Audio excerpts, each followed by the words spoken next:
So I tried to show restraint, and I tried to leave a well enough bike alone. But out here, they don't call me the Lord of Flames for nothing. So how did we get here?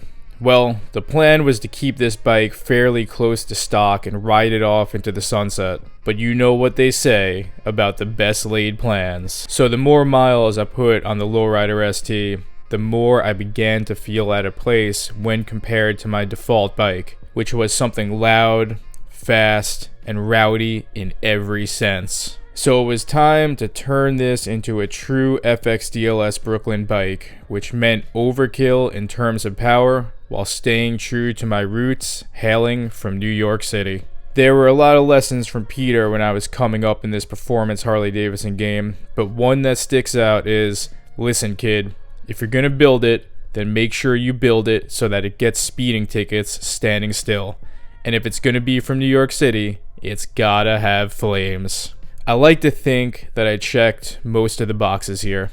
There are also lessons that I took from Trevor from California here as well, such as making sure to put yourself into the bike, so my roots that are grounded in the New York City punk and hardcore scene can be found throughout this bike, as well as keeping the people that I love close to me and PMA front and center as always.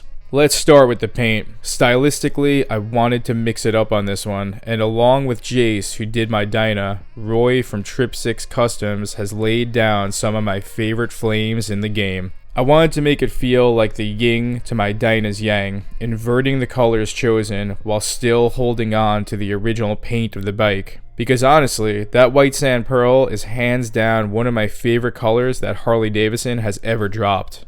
The combination of the gold flake in the base coat as well as the textured gold leaf that lines the flames, the bike truly does look different depending on the light. The end result is exactly what I wanted. Something that is simple, that pops, and stands in its own lane just like my Dyna. So it's not an FXDLS Brooklyn bike if the engine is not over the top. Don't get me wrong. I love my S&S 124, but for this build, I wanted to dip my toes into the water of what the factory could offer. Coming straight off the dyno with over 150 foot-pounds of torque, the bike is now undoubtedly faster than my vicious Dyna. I upgraded the cam previously and I did a video about it, and the comment section was as you would expect.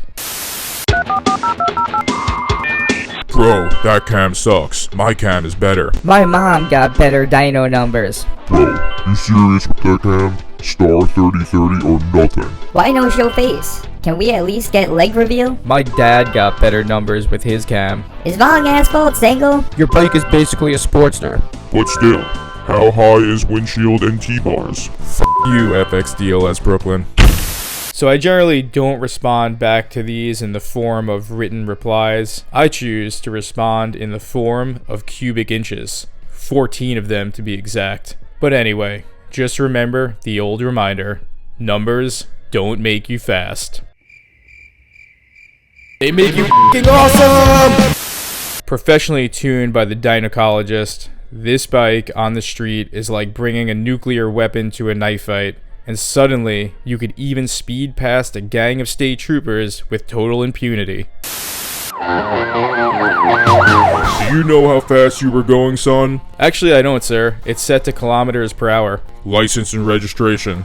But sir, they told me that the left lane was for the crime. Okay, in all seriousness, was the 131 really necessary? Absolutely not. The cammed up 117 was beyond what I needed. However, if you ever go big on an engine build, it's really, really hard to go back to anything else. That's the only way I could put it. So going big and bad on this one was just kind of inevitable. It's like, you don't ride Vagar and then one day decide to drop down to RX, you know what I mean? So yeah, I am FXDLS Brooklyn.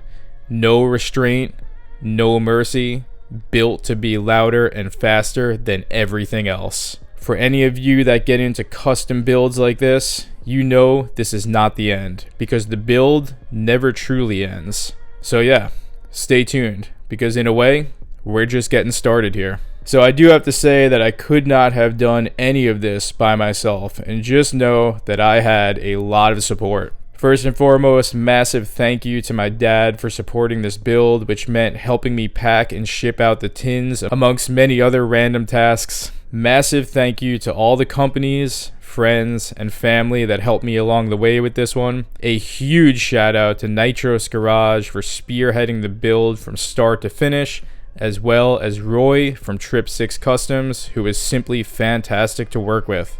Finally, a huge shout out to my manager DBNJ for holding it down and helping me unveil this bike properly. Build custom motorcycles, practice a positive mental attitude, and on that, FXDLS Brooklyn is out.